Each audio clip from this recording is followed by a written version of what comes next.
Hello students, तो आज हम देखने वाले हैं लेशमेनिया डोनोवनी पैरासाइट। तो जो लेशमेनिया डोनोवनी पैरासाइट जो है वो काला आजार कॉज करता है ह्यूमन में। तो हैबिटेट मोस्टली ये कहाँ पर हैबिटेट है? Macrophages in the spleen, liver and bone marrow. मतलब कि ये रेटिकुलो एंडोथेलियल सेल्स उसमें देखने को मिलता है ज़्यादातर। और ये macrophage, reticulo endothelial cells, neutrophils ऐसी जगह पर देखने को मिलता है। मॉर्फोलॉजी उसकी टू फॉर्म्स है मॉर्फोलॉजी में, एमास्टिगोइड फॉर्म और प्रोमास्टिगोइड फॉर्म। जो एमास्टिगोइड फॉर्म है ये दोनों आप डायग्राम पर से ही याद कर सकते हो और ये सब डायग्राम पर से ही लिख सकते हो। तो जो एमास्टिगोइड फॉर्म है वो ओवॉइड इन शेप है। और जो एमास्टिगोइड यहाँ पर देखा ह्यूमन में देखने को मिलता है, मतलब कि इंट्रासेलुलर है, मतलब कि मैक्रोफेज और वहाँ पर देखने को मिलता है। और प्रोमास्टिगोइड फॉर्म है वो सैंडफ्लाई में देखने को मिलता है। वो सब हम अभी लाइफ साइकिल में देखेंगे। तो यहाँ पर जो न्यूक्लियस है वो नीचे लाई करता है और यहाँ पर जो न्यूक्लियस है वो सेंटर में सिचुएटेड है। फिर यहाँ पर जो ब्लेफरोप्लास्ट है वहाँ से एक्सोनियम अराइज कर रही है और बीच में एक क्लियरली सीन वैक्यूल है और यहाँ पर कोई भी फ्लैजुला प्रेजेंट नहीं है। यहाँ पर यही सब लिखा हुआ है।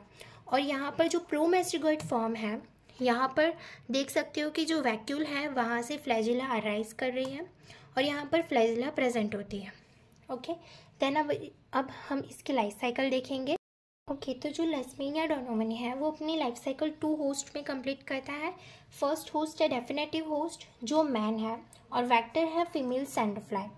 तो इसका सबसे इम्पोर्टेंट बात इसमें यह है कि जो इसका इन्फेक्टिव फॉर्म है वो प्रोमास्टिगोइड है और प्रोमास्टिगोइड जो है वो इन्फेक्टेड सैंडफ्लाई में प्रेजेंट होता है, जैसे कि हमने आगे देखा था। नाउ मोड ऑफ ट्रांसमिशन जो है, मतलब वो इन्फेक्टेड सैंडफ्लाई जब भी मैन को बाइट करती है तो जो प्रोमास्टिगोइड है वो मैन में इनोक्यूलेट हो जाता है। और इसका जो इंक्यूबेशन पीरियड है वो यूजुअली 2 to 8 मंथ्स है। नाउ अब हम इसकी लाइफ साइकिल देखेंगे। तो ओके, तो जब भी कोई इन्फेक्टेड सैंडफ्लाई है वो अगर ह्यूमन को बाइट करती है तो इसमें रहा जो भी प्रोमास्टिगोइड फॉर्म है वो ह्यूमन में आ जाएगा। तो जो प्रोमास्टिगोइड फॉर्म है वो मैक्रोफेजेस के पास जाता है। जो मैक्रोफेजेस है, हमें पता है कि मैक्रोफेजेस का काम क्या है कि सपोज़ कोई भी फॉरेन पार्टिकल उसके पास आता है तो वो उसके पास जाता है और उसको फैगोसाइटोस कर लेता है और उसको डिस्ट्रॉय कर लेता है। पर यहाँ पर ऐसा नहीं होता है क्योंकि यहाँ पर जो प्रोमास्टिगोइड है उसके पास कुछ ऐसे प्रोटीन्स है जो मतलब उसकी वजह से वो डिस्ट्रॉय नहीं होता है, तो वो मैक्रोफेजेस में ही रहता है, डिस्ट्रॉय नहीं होता है। फिर थोड़े टाइम बाद वो प्रोमास्टिगोइड था वो कन्वर्ट हो जाता है बाइनरी फिजन से एमास्टिगोइड में। और ये एमास्टिगोइड है वो बाइनरी फिजन करते करते बहुत न्यूमरस नंबर तक पहुंच जाते हैं और ये पूरा जो मैक्रोफेजेस है वो एमास्टिगोइड से फुल हो जाता है। और वो जैसे ही फुल हो जाता है तो उसकी भी एक कैपेसिटी होती है, तो बस्ट हो जाता है। तो इसके जितने भी एमास्टिगोइड है वो ब्लड में चले जाएंगे और वो बाकी जो भी मैक्रोफेजेस हैं वहाँ पर जाके इन्फेक्ट करेंगे और इसकी वजह से जो ये मैन है उसका जो ब्लड है वो इन्फेक्टेड हो जाएगा। अब जब भी कोई सैंड फ्लाई है वो आती है और इन्फेक्टेड मैन है उसका ब्लड सक करती है, मतलब कि उसको बाइट करती है, तो उसमें जो भी एमास्टिगोइड फॉर्म है वो चले जाते हैं सैंडफ्लाई में। अब ये सैंडफ्लाई में क्या होता है कि जो एमास्टिगोइड फॉर्म है वो गट तक जाता है और फिर वहाँ पे जाके एमास्टिगोइड फॉर्म है वो प्रोमास्टिगोइड फॉर्म में कन्वर्ट होते हैं बाय मल्टीप्लाइंग। ओके, तो ऐसे करके बहुत सारे प्रोमास्टिगोइड फॉर्म्स बन जाते हैं और जो प्रोमास्टिगोइड फॉर्म है वो इतने सारे हो जाते हैं, मतलब बहुत न्यूमरस नंबर तक पहुँच जाते हैं और इसमें बहुत सारी फ्लैजुलास होती है, तो वो जो बक्कल कैविटी होती है सैंडफ्लाई की उसको ब्लॉक कर देते हैं। तो यहाँ पर मतलब कि ये जो ये जो सैंडफ्लाई है उसमें उसकी जो बक्कल कैविटी है वहाँ पे इन्फेक्शन कर देंगे।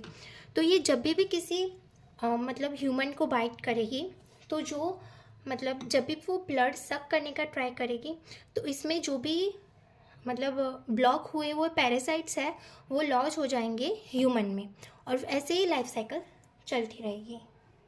ओके, तो यहाँ पर भी यही लिखा हुआ है कि जैसे कि कोई सैंड फ्लाई है वो इन्फेक्टेड है और मैन को बाइट करती है, तो जो इन्फेक्शन है वो मैन को मतलब हो जाता है, उसमें इन्फेक्शन होता है। जो प्रोमास्टिगॉइड है वो ह्यूमन में डिपॉजिट हो जाते हैं, और जो प्रोमास्टिगॉइड वो फैगोसाइटोस हो जाते हैं मैक्रोफेजेस से, और फिर ये प्रोमास्टिगॉइड है वो ट्रांसफ़र होते हैं एमास्टिगॉइड में।